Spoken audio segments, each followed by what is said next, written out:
ভাই এইটাই বাস্তব। আমরা যে প্রবাসী, আমরা প্রবাসী, আমাদের মূল্য কোথায়?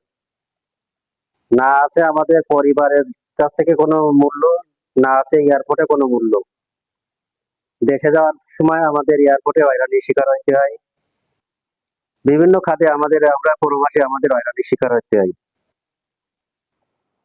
আমাদের শান্তিটা কোন জায়গায়?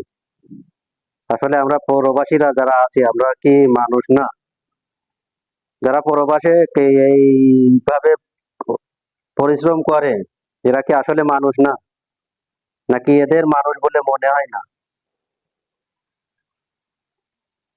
আমরা এই কষ্ট করে পরিবারকে সচল রাখি, দেশকে সচল রাখি, তারপরে আমাদের এয়ারপোর্টে বিভিন্ন কায়দায় হয়রানি করা হয়।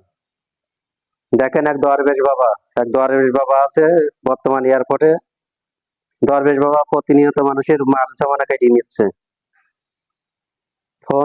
ফোন গুলো চেক করে নিয়ে নিচ্ছে, খাদ্য খাবার গুলো নিয়ে নিয়ে খেয়ে ফেলতেছে এই দরবেশ বাবা।